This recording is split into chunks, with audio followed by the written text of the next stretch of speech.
Perfect. All right, guys. Oh, give me 1 second.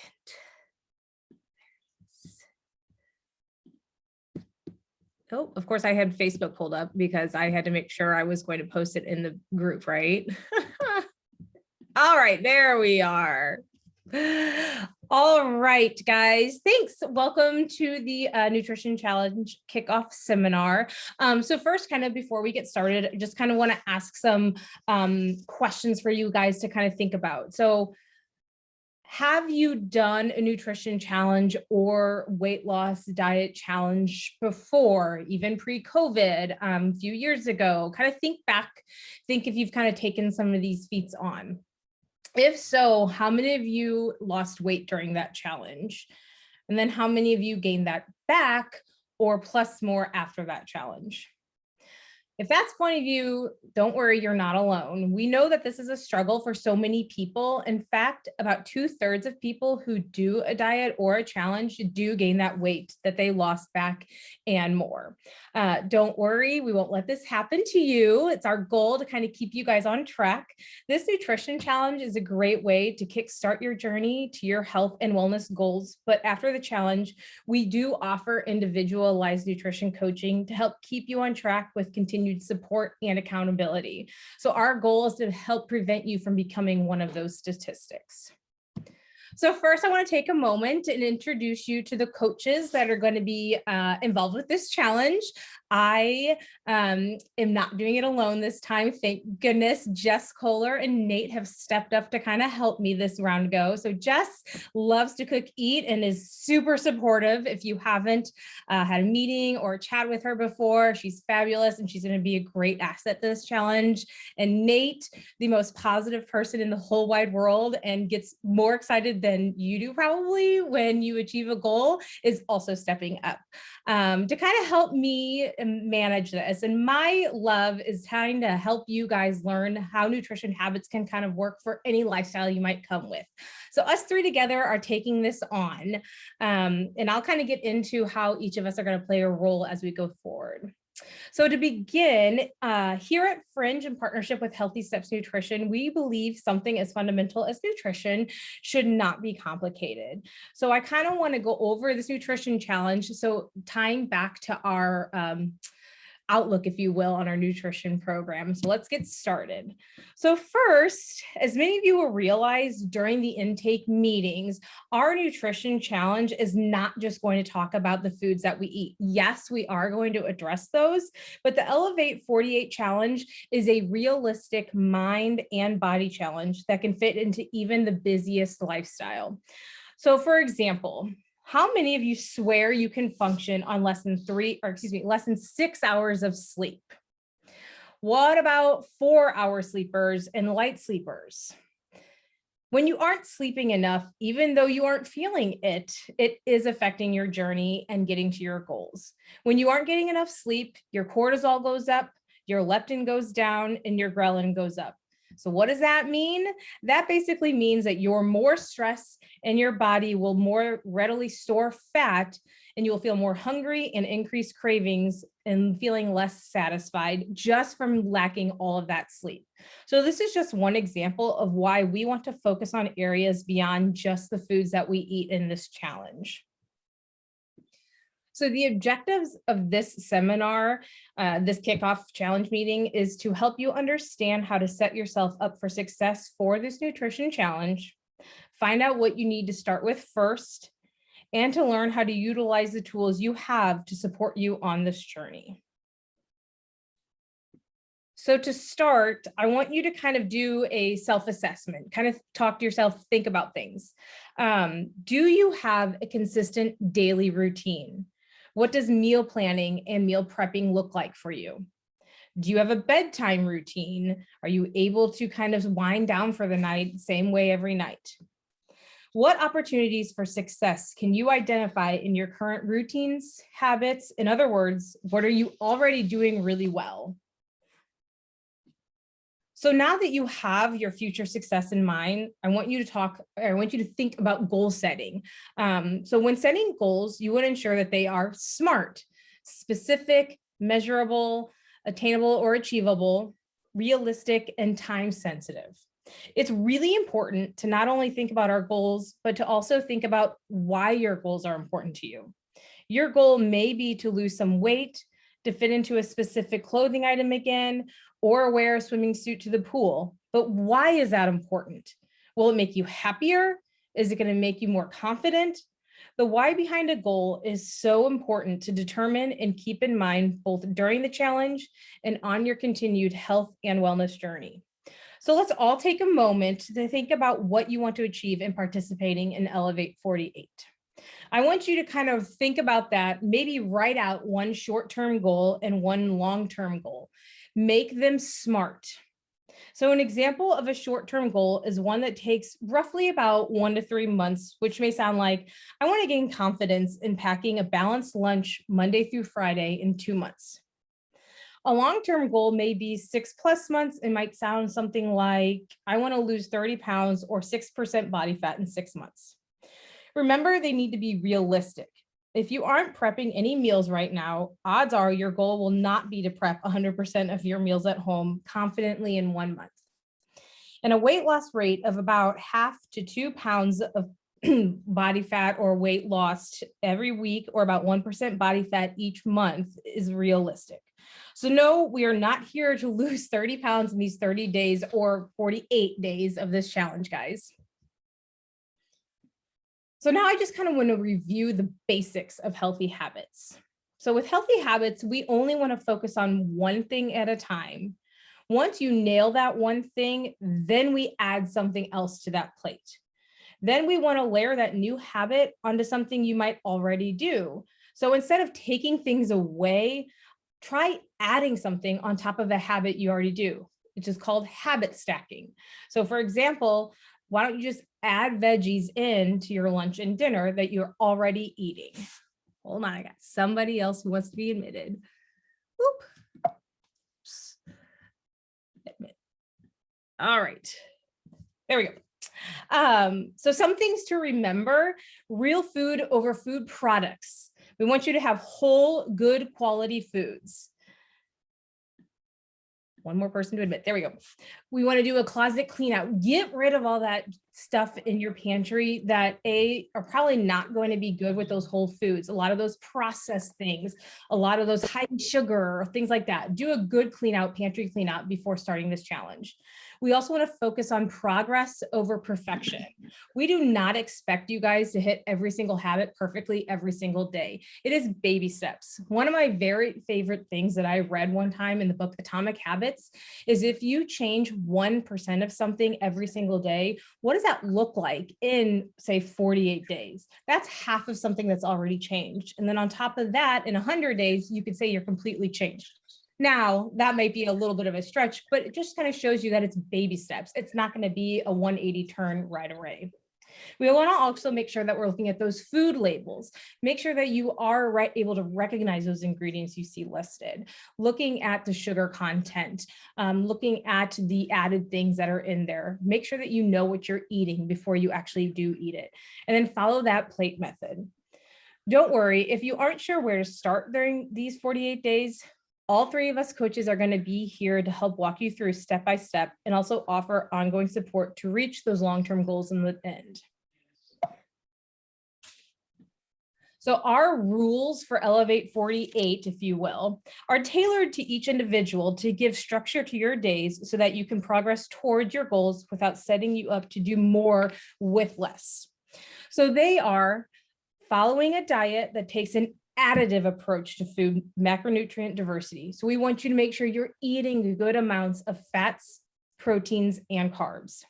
We want you to complete pre and post-workout stretching, recovery, or accessory work. Make sure you're taking care of your body so the work that you're putting into the gym actually can be gained outside the gym. Complete class workouts. Come to the gym, show your face around.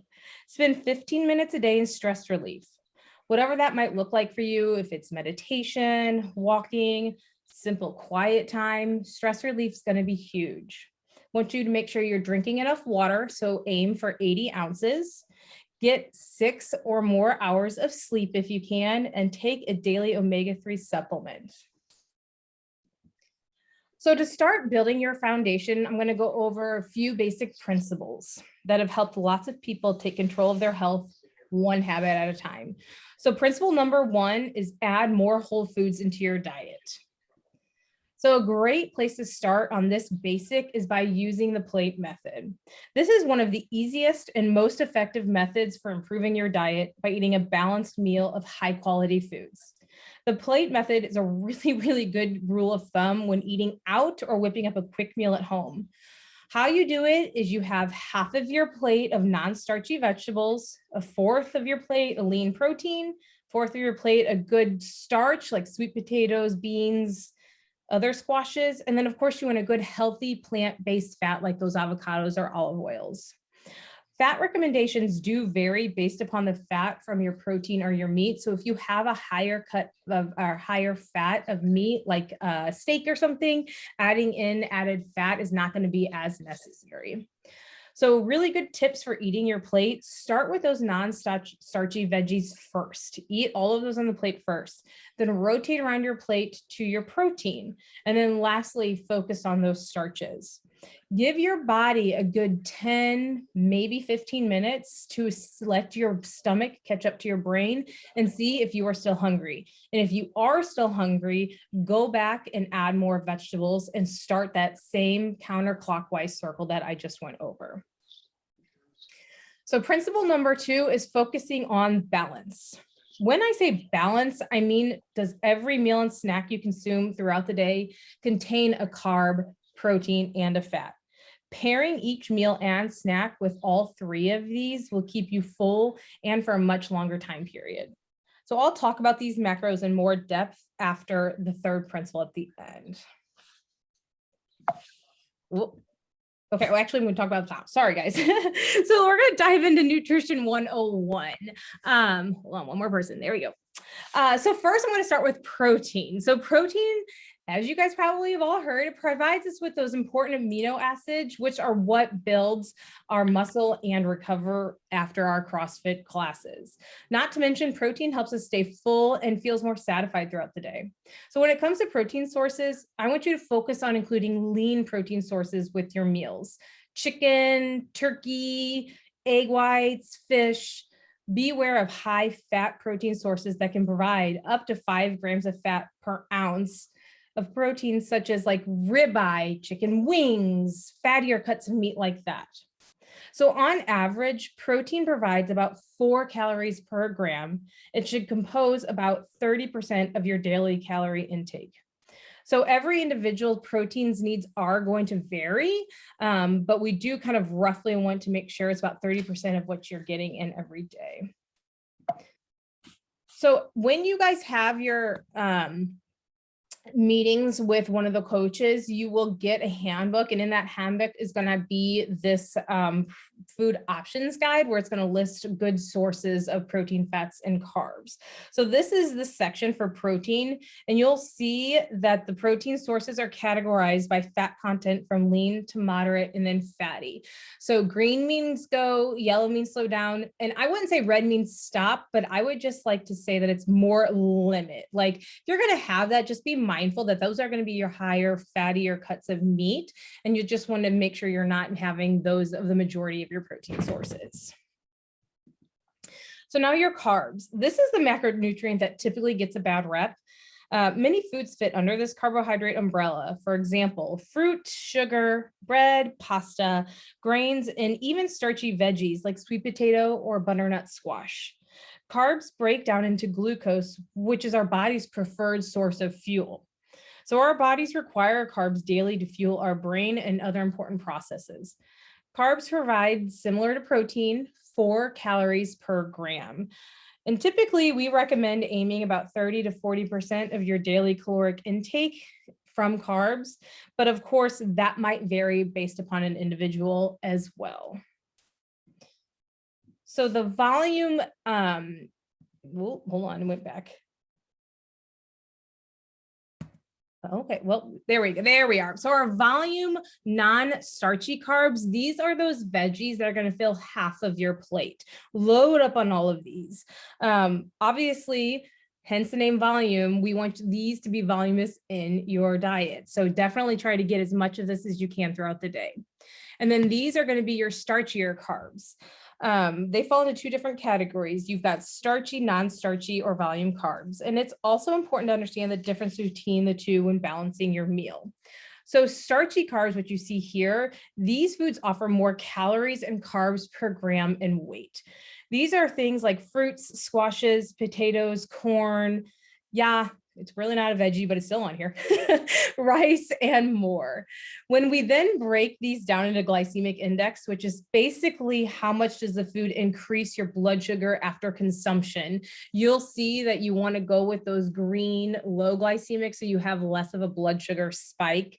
And then the higher glycemic, those are the ones that gives you instantaneous kind of more blood sugar spike. And so if you were kind of doing long workouts or WODs, that's when we want to have those higher glycemic ones right before. So some people will look at a banana right before going to work out or whatnot.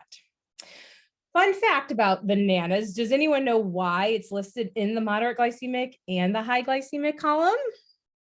So when you look at your bananas, you've got your green or your unripe bananas, and then you've got your yellow bananas. Those green unripe bananas, how do you think they taste?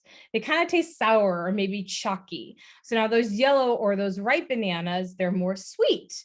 So as the fruits get older and more ripe, they tend to taste sweeter as more of the complex starches turn into smaller glucose molecules, which gives it the higher glycemic index. Fun fact. All right, so now our healthy fats. So contrary to popular belief, fat doesn't make you fat. It actually helps you stay fuller longer and absorb more important fat-soluble vitamins. However, fat is the most calorie dense of the three macros, weighing in at 9 calories per gram of fat. So remember, a little bit goes a long way. We want to make sure that we're also sticking with our plant-based sources of fat, such as avocados, olive oils, nuts, things like that. We want to make sure that roughly about 30 to 40% of your daily intake is from fats, but just like the other ones, it's going to vary by every individual. And these are going to be your healthy sources of fats that we want you to kind of incorporate into your everyday diet. Just make sure you're being mindful, okay? So now number 3 is make sure you limit the amount of added sugar you consume daily. The American Heart Association says no more than 6 teaspoons for women and no more than 9 for men. So the average person right now consumes roughly over 150 pounds of sugar per year, which is 46 teaspoons per day. It's not surprising because sugar is super addicting and feels hidden in almost every food product we might find. A great way to limit your added sugar is to definitely stick with whole foods with a balance within the macros we just went over. So now that we've kind of gone over food nutrition 101, we're going to talk about how we're going to track for this challenge. So in the past, we've always used the Healthy Steps Nutrition app. This year, we are going to be using the True Coach app. So when you guys meet with one of the coaches during your intake meeting, we'll kind of make sure you understand this app, make sure you have it downloaded, and then we'll make sure that we get everyone a profile and assign a coach. Don't worry if you guys happen to go and download this right now and you can't log in. We will make sure that everyone's taken care of before the challenge starts.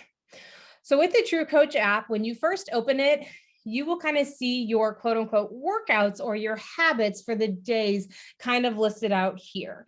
This is how we are going to kind of do our tracking. We know that the most successful clients are those clients who are the most engaged. So a great way to stay engaged and on track is by tracking those habits regularly. So using the True Coach app, we've uploaded these daily habits and make sure that if these daily habits don't work with you, these are kind of, so this is my profile that you guys are looking at. I took screenshots of mine. If some of these habits need to be changed a little bit to you, we will definitely discuss that in your meeting, okay? So now that we've got loading in the app, you see your workouts. Pretend like we're clicking on December 31st. Okay, so we're gonna click on that. Now you've got all of your habits, if you will, listed out individually because you will be able to log each habit separately and log different results depending upon how specific you want to get. So let's say now that I want to go ahead and track my sleep from the night before. So I will go ahead and I have clicked on the add results for A, and I've gone to my sleep now. So now in this, I can record how many hours I slept, if I was awake, did I feel like it was a good sleep? I can get as specific as I want. I can make it just like done, I slept 6 hours, the end.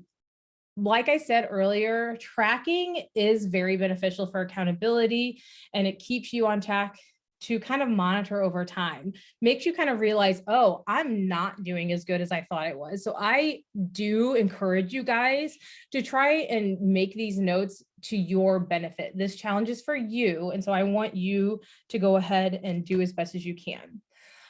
So another thing about this, so when you go to the account settings at the bottom here, you can kind of have progress over time. So say we're going to click on our metrics. The nice thing about this is we can look at so many different metrics here. So if you want to look to see how well you've slept over the past week or whatnot, it'll all be there listed for you.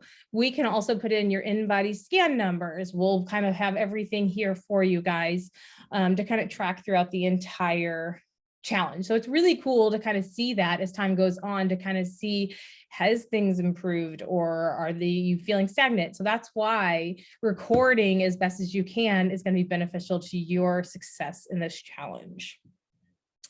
And then finally, so this screenshot, clearly these are my goals from when we first started using TrueCoach, right when COVID started, because I'm not training for a marathon with my knee, clearly, but you can put in your goals so then your coach can also see your goals too. And that's just a good thing to have written down to kind of put that forefront in your mind. All right, so do you have to log your food?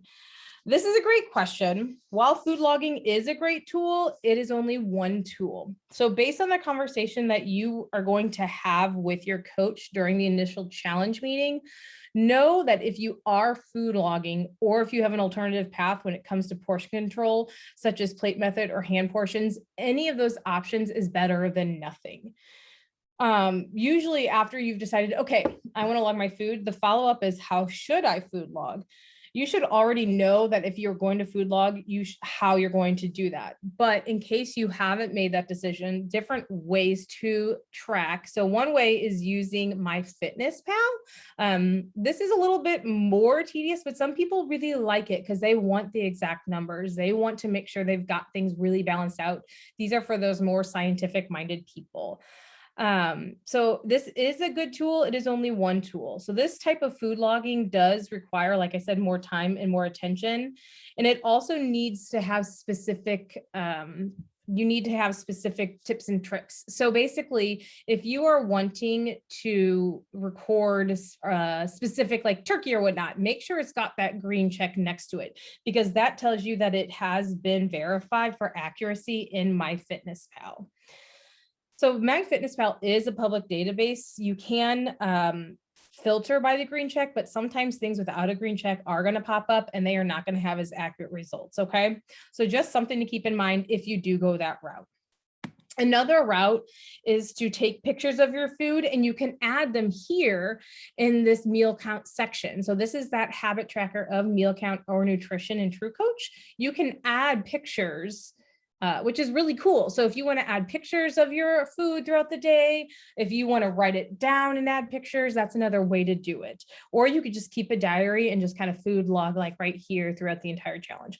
Whatever works for you is great. I do think logging though is helpful to kind of keeping you accountable and on track, and let you see patterns, let you see how you really are doing. So now looking more into frequently asked questions. Do you have to weigh food? Absolutely not. There is no need to buy a food scale, weigh out portions when you have a plate, or you can also use your hands if you are logging your food.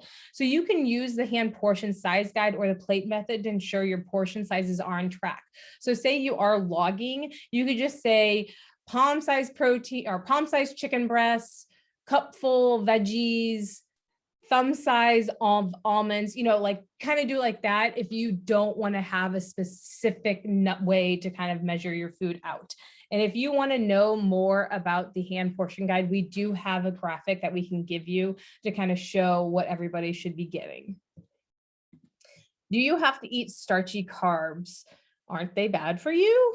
So contrary to popular belief, carbs aren't bad for you, but you want to choose whole food sources of carbs and stick with lower glycemic options. Lower glycemic equals lower sugar and higher fiber carbohydrates. And remember to eat your starchy carbs last, like I discussed in that plate method. What if you don't like veggies? I've heard this so many times, and maybe you might feel this way. So one thing you can do in this challenge is to ask, what if you just haven't found a way that you like them cooked? Or maybe you haven't found a vegetable you do like if you haven't tried them all. So maybe try roasting your vegetables for a nice crunch rather than mushy veggies. Maybe adding different flavors or seasonings on them for a flavor that might be exciting. Or you can find ways to sneak them into recipes. So during this challenge, I challenge you to find ways to get more veggies. There we go. Can you still eat your favorite foods? Absolutely. We want to help you find a realistic and sustainable plan to help you reach your long-term goals, which means continuing to eat your favorite foods rather than restricting yourself. So think about that plate method and try to consider how your favorite foods might fit into that balance breakdown. You might just have to have smaller portions, might just have to kind of pace them out throughout. And yes, ice cream or other sweet treats can definitely be eaten. Maybe just have more smaller portions or just enjoy a treat once throughout the week and move on. So specific snack bars, are there any? Absolutely. Many snack bars are marketed to be healthy or have limited ingredients, but they tend to be higher in carbs and low in protein. So look at that food label, like I said. Also, ones that we do like are those RX or RX Kid bars, which is really good portion, low sugar kind bars, or I've really been into Perfect or the Perfect mini bars. Coconut's my favorite flavor if you want to know. Really good. And then of course, do I have to eat it all? No. If you are feeling like the portions are too large, try to eat smaller amounts of the vegetables, protein, and starch. Eating whole nutrient-dense foods may make you feel more full. So if you need to get a meal or a snack but not feeling hungry, don't eat. My number one rule is listen to those hunger cues first and foremost. I don't want you to stuff yourself if you're not hungry. So after the challenge, so as I mentioned in the beginning, we know the challenge is just a kickstart, but afterwards we do have individualized support. And that's kind of where we can do more one-on-one discuss in depth. That's where we talk about individualized habits for your goals, ongoing accountability, and then of course, more often we check in with you. Okay, so just keep that in mind for after the challenge. So now for winning. So we do have first, second, and third place, and that's based upon how often you're tracking your habits, how well you're doing with some of the goals you've set up and whatnot. First place, you get 3 months of ongoing personal wellness. Second place, 1 month of ongoing personal wellness, nutrition, and a Driven nutrition supplement. And third place, gift certificates to our partners, Lean Kitchen, Fretboard, and Root Cellar. We will also have weekly raffles for challenge engagement throughout. And in order to be eligible, you need to make sure you're completing your weekly goals. You need to do self-assessments that we are going to send out in a weekly review form. And then also want to make sure that we are just engaging in our group. We're going to have a Facebook group this time, and we want you to post, share recipes you might find, share tips and tricks, ask for help if you're struggling. That's what this challenge is here for. It's to help everybody stay accountable and work together to help support one another. So recap, start with the action step you create with us. And remember, we want you to focus on progress over perfection. So if anybody has any questions, I'm going to go ahead and stop sharing my screen and ask now. One thing, so with booking your pre-challenge meeting, we'll need to do that before next Monday when this challenge starts. So go into Acuity and you can book a 6-week pre-challenge meeting with either myself, Nate, or Jessica, depending upon what our availability looks like. Nate has got a lot of availability this week, and then this weekend, Jess and I are going to be able to kind of get you guys in.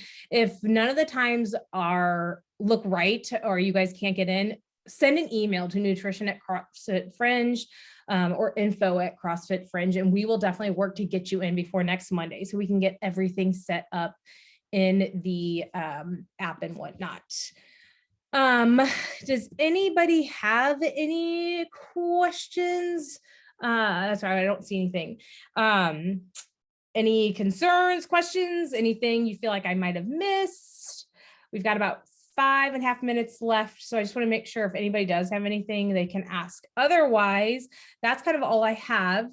And we look forward to you guys kind of joining us. I'll make sure I post the Acuity link so people can sign up for their pre-challenge meeting. I feel like I said it, but if I didn't, it's the 6-week Acuity pre-challenge meeting or 6-week pre-challenge meeting. The meal plans a little bit. So there are sample meal plans that we will hand out.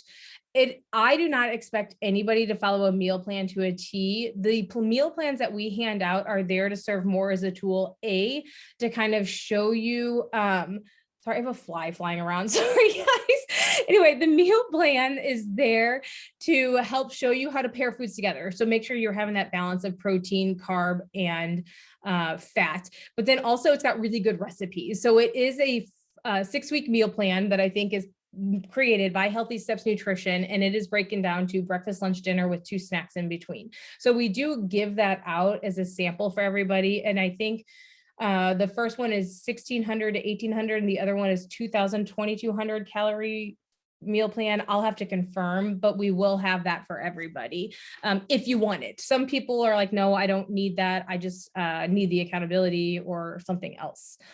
Hopefully, Joseph, I answered that question for you. If not, clarify. How will we know we are registered in the True Coach app? You should get an email that says that good, Joseph, thank you. You should get an email once we get that. I know, Erica, we met this morning and I have not gotten your profile in there, but you should get something that you want to set up your profile, basically create your profile in True Coach. So you'll get an email with a link to go ahead and do that. And then we'll probably get to that this weekend. So I'll make sure, Erica, I'll circle back with you this weekend, make sure that you did get that email. Okay.